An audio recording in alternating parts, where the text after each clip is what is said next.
One of the more interesting soft targets to gain the attention of bad actors recently is an organization's software supply chain. While this has always included your software bill of materials and SCA risks, it's no longer sufficient to just have visibility into the risk you're introducing directly into your code with third-party dependencies. Malicious adversaries have found amazing successes attacking the software that touches your code in your build pipelines and compromising port configuration in your CI/CD and source control management systems. Boost's comprehensive software supply chain feature set covers everything from your SBOM and SCA findings to your build pipelines and source control systems, and even your compliance in the ever-changing landscape of software supply chain security using the CIS supply chain benchmark.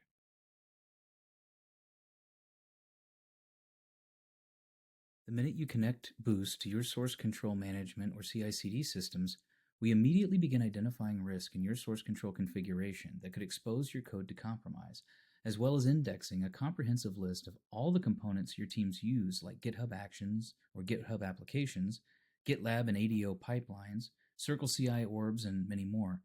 We inventory your entire SDLC, giving you the ability to apply policies or simply investigate where potentially harmful components can touch your organization's source code.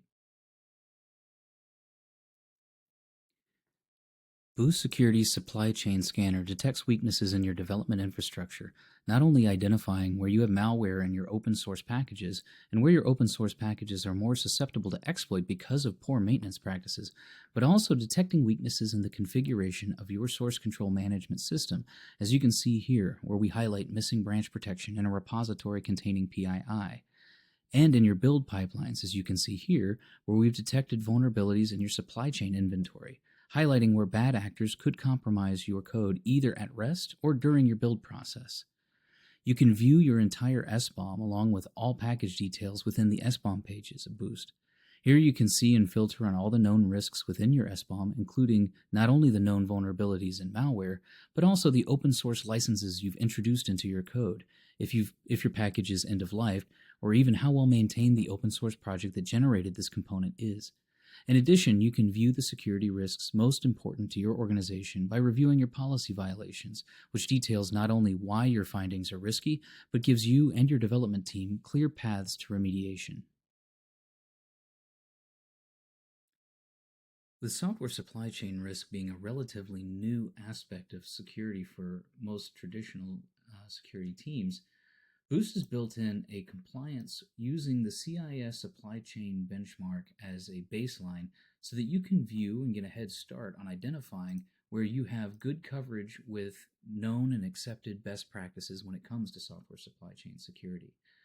Now, wherever Boost is able to automatically map these controls to what you're doing within the product as far as what sort of scanning coverage you've got enabled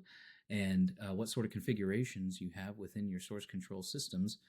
we will. And this will give you a head start on identifying where you have solid coverage for each rule. In addition, we have the description of what each rule